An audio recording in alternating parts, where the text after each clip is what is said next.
All right, we're ready. Joining us now, House Speaker Mike Johnson. Mr. Speaker, thank you. Good to have you on this morning. Always good to be with you. Thanks.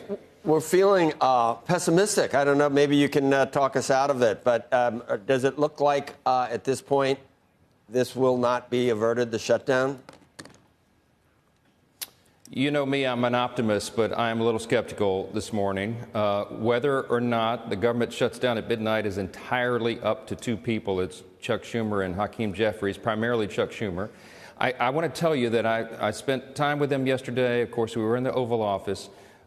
They are pursuing a very reckless strategy right now. And for the life of me, I cannot understand what they hope to accomplish other than giving themselves temporary political cover from the far left portion of their base, who are demanding that they fight Trump.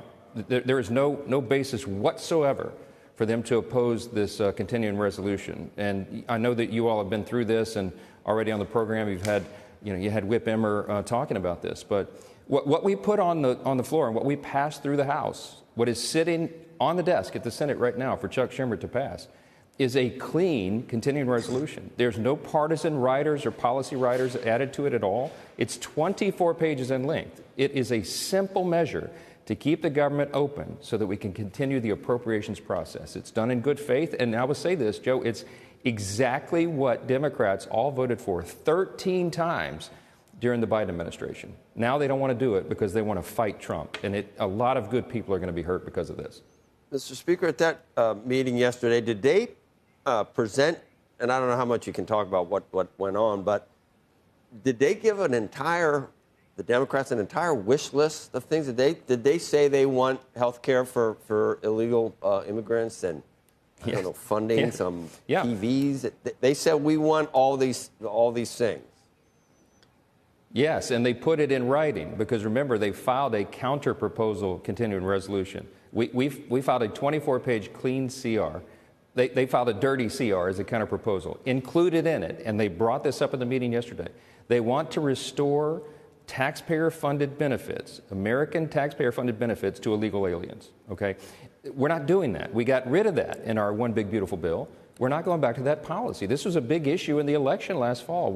American taxpayers are not supposed to fund people who break the law coming into the country illegally. They're demanding that as a condition of their votes. They also want to gut the $50 billion that we included in our legislation, have already passed, signed into law, to protect rural hospitals. They want to claw that money back inexplicably. They want to give the Corporation for Public Broadcasting $500 million, $500 million, to prop up these left-leaning media organizations that we defunded. I don't think, and the American people don't think, that taxpayers should be funding that in the age of, ubiquitous media coverage and so many options. So all these things that they're trying to cram into a very simple, remember the terms of this, 7 weeks. We're only buying until November 21st, again, to allow the appropriations process to continue. And I think this is very important. We've talked about this on the program before. I've been trying very hard since I became Speaker 2 years ago to force the Congress back into the regular appropriations process. And why is that so important? Because that's how you act as a good steward of the precious resources of American taxpayers. And we've done it. I mean, this is a great report, right? The House Appropriations Committee, in a bipartisan fashion, worked and passed 12 separate appropriations bills through committee, 3 off the House floor. The Senate passed 3 bills off the floor there. They don't match up exactly. And so remember the Saturday morning cartoon, I'm just a bill on Capitol Hill? You know how it's supposed to work? Now, when the two chambers measures don't agree, they get together, they work it out. All that is in process, but we run out of clock because this is the end of the fiscal year. In negotiations, so we just need more time, and that's what this is. Yeah, in negotiation, it's always great to ask for all these things, and I can't really believe it's that they really expect to get those things, but I think they are trying to get something, Mr. Speaker. And I'm wondering how does this get reconciled? And is it have to do with the ACA and these subsidies? And what does a final deal look like? What do you say? We'll do it we'll do it through the appropriations process. We'll do it the right way. You just got to trust us, or what are they going to ask for them to say, okay, we'll do it? I just don't see that path. Do you? No, and that's a red herring. Okay, they're grasping at straws. They're trying to make a political issue out of something that doesn't exist. What they're talking about with the ACA subsidies and these other issues, these are end of the year decisions. We have until the end of December. December 31 is when that expires, not today. So they're trying to make December policy issues. They're trying to make that the issue of today, when today's issue is whether or not we're going to keep the government open on a temporary basis so that the lawmakers here can do their work. We'll have plenty of time for all the policy debates. That's part of the process. That's what we do here. But you have to keep the government open to do it. I would credit President Trump for calling us into the Oval Office yesterday. He's operating in good faith. There is no daylight at all between the President of the United States and the Republican majorities in the House and Senate. We're all united. We want to keep the government open. We have done our work. The House passed the bill, bipartisan, by the way. We had one Democrat join us, okay? But they have to have 60 votes in the Senate. Chuck Schumer's got to release a handful of people to come along to do the right thing and keep the doors open for the country. What happens if they don't? This is really important. I mean, the markets will be rattled, I'm sure, because of the uncertainty that we don't need to be adding into this. You'll have a delay of the BLS jobs report is due October 3rd. That will be delayed. But importantly, real services, real benefits that the American people depend upon. Troops won't be paid. TSA agents won't be paid. The WIC program, the Women, Infants, and Children Nutrition Program, and other food services will be delayed. FEMA services won't be provided. We have 2 hurricanes off the coast of the United States right now. I mean, we're in the middle of hurricane season. This is serious stuff. And Chuck Schumer and Hakeem Jeffries are playing politics with all these people in the American People's Services. And they're willing to do it for political cover. That's the game. They can't face their far left base. When they come on the program today, I think you're having them both. Ask Chuck Schumer what his real motivation is. He'll try to tell you it's about, you know, these issues that end at the end of the calendar year, December 31. But what it's really about, he's running from AOC and the socialist base of their party who are going to challenge him in his next election. They said he didn't fight Trump when he did the right thing back in March and did a temporary funding measure, and now he's got to fight. And it's shameful. It really is. Speaker Johnson, I'm not a fan of government shutdowns, whether it's the Democrats or the Republicans that are trying to do it for all the reasons that you just laid out. We do have Hakeem Jeffries coming up in about 15 minutes on the program. Let me try and channel what I think we'll hear from him based on what I've been seeing and reading in other places. They're going to say that they care about the ACA, and even though that deadline's not till December 31st, they don't trust the Republicans to actually shake on a deal now and then come back and negotiate fairly later. What would you say to them on that point? They feel like this is their biggest leverage point, that this is the one point that they can actually say, no, you have to listen to us, and you have to listen to us now. It's not a leverage point. They've concocted it to try to make an argument, okay? Again, that provision of the ACA that they're talking about doesn't expire until the end of December, not September 30th, December 31. That is an eternity in politics to be able to resolve something. In the meeting in the Oval Office yesterday, Leader Thune was talking to Schumer and Jeffries about the issue, and he said, if indeed there is going to be any extension of that, there has to be real reforms to it, because it is a broken system. It is basically the American taxpayers subsidizing insurance companies. Premiums continue to go up because Obamacare is a flawed system, okay? There has to be reform. That's not something you can negotiate in a couple of days. That's going to take all the month of October or November, assuming that we could even reach agreement on that. So they're trying to force that in because it's the only thing that they can come on the air and argue about. But they know that deadline is not today. They're trying to make a December policy debate the issue of the day, and that's not true. Today, all we got to do is keep the government open. When the president was in the Oval Office, he told them very simply, listen, your first and most basic responsibility is to keep the government open. Open the government, and then we'll have all the discussions. You guys can go squabble about the policy debates as you always do.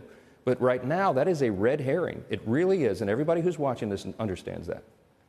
What is the potential room for agreement when it comes to the ACA? We've heard a lot about it. You just said that there need to be pretty serious changes to that.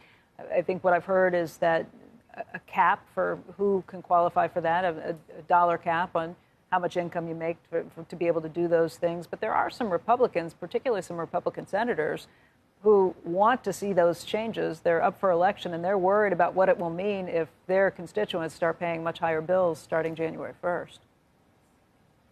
Yeah, look, there's a lot of discussion to be had. There's also a large number of members in the House who are very concerned that, for example, high protections don't apply to those provisions. I mean, there's a lot of changes that need to be made, and we have the time to do that. I mean, we have the entire month of October, even November, to have all those discussions, and December if it takes that long. But it's an issue that people are ready to debate, but we're not going to do that today. It can't happen today. It's too complicated, too complex to do it. And Hakeem Jeffries and Chuck Schumer know that. Okay, it's the only thing that they could grasp at a straw and pull in and try to pretend that that's what this is about. This is about one thing. Remember, this is exactly the same thing that Chuck Schumer voted for in March and came out and told everybody he had to. It was necessary. He was correct. He was actually being honest in March. He's not being honest with you right now. And I never second guess the motives of my colleagues. Look, I believe in civility and working with everybody. Hakeem Jeffries and I are friends. We have a great relationship of trust, okay? But I'm telling you that their political position right now is pure politics. And they're doing this for Chuck Schumer's backside, not for the American people. And they are willing to inflict pain to do that, and it's really sad. In the big, beautiful bill, and we know, probably shouldn't use the D word, but a lot of the Medicaid discussions were demagogued about what was actually happening. They're not really cuts. They're slowing down the growth in Medicaid. But that does resonate with parts of the country. And in fact, I think even Republicans were going to rebrand the name of that, I don't know, to some tax cut legislation or something. Is there enough political capital there for Democrats where they can say, look, it was so bad what these, throw grandma off the cliff. It's so bad what these Republicans did in that big, beautiful bill that we're standing up for you to get back these Medicaid cuts. Will that work in terms of PR? Or who wins this? Whose shutdown does this become? There's no way that wins, because here's why. The CBO, okay, the organization they love to rely upon, came out with a study 3 or 4 weeks ago. And they said that the changes that we made in Medicaid have actually had the desired effect. They have brought premiums down. We've got tens of millions of people who were not properly enrolled in the programs off the programs now. We're not giving the benefits to illegal aliens anymore. We've saved $185 billion in fraud, waste, and abuse in Medicaid. Okay, it was a terribly flawed program. What we did in the One Big Beautiful Bill is we shored it up. We eliminated fraud, waste, and abuse so that the program was stronger for the people who it's actually intended to serve. That was the whole point. Medicaid was created to help low-income, single moms and persons with disability and the elderly. But you had able-bodied workers riding the wagon. We talked about it in detail on the show. We have gotten those able-bodied young men off the program. So it's actually sustained and strengthened the program. That is the facts. The CBO says it, not Republican talking points, okay? So we're delighted to have that debate, and we're going to have that debate all the way into the election next year. I am very bullish. I am absolutely convinced Republicans are going to win, have a great election cycle. We're going to grow our House majority, so my job's a little bit easier every day. And the reason we are is because the facts are on our side. They are using red herrings right now to try to change the subject. Democrats should do the right thing, the thing they did, again, 13 times during the Biden administration. We didn't shut the government down during the entire 4 years of Biden. You know why? Because we did the right thing in the minority, and when we were in the minority, and we did not shut the government down. They need to do that now. Can I offer anything to Leader? Or can we offer anything to Leader Jeffries? We were going to get this all settled today. That was all what we were. Our fantasy was we were going to, for the good of the country, get this done before 9 o'clock. What should we say to Leader Jeffries about? I don't know. How do we satisfy what? Obviously, all those things that you brought up, that's not going to happen. Do you think there's one thing that would induce the Democrats to do this?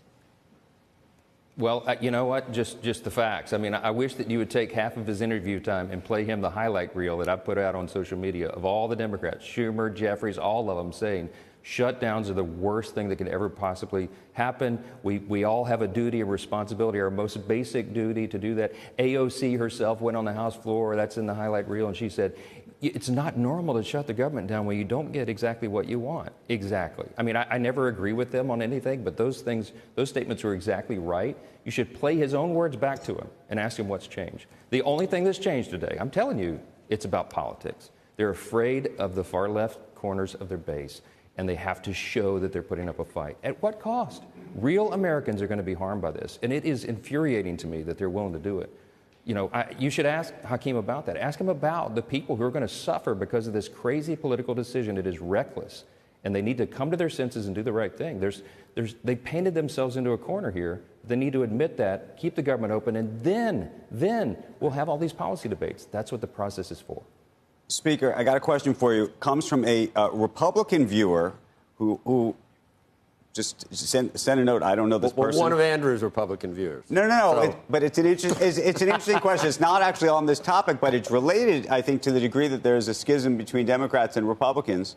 And this viewer says that you have been actively speaking out against lawfare for a very long time and wants to know your perspective on the indictment of Comey and wants to know your perspective on the president's comments about his plans or wishes for the Department of Justice to go after George Soros and potentially Reid Hoffman and other people that he thinks of as his opponents or enemies. Well, listen, I came off of the House Judiciary Committee. That's where I served for almost 8 years before I became Speaker, 7 years. And we did the full analysis. We had hearings over and over to determine how that lawfare came about, how the Department of Justice really, frankly, in my view, was corrupted under the Biden administration. And it began even before that. The dirty Russian dossier, all the things from the 2016 election that were concocted. James Comey was involved in all of that, okay? And he came to Congress and he raised his hand and took an oath, and he lied to Congress. I mean, he lied about what he knew when he knew it.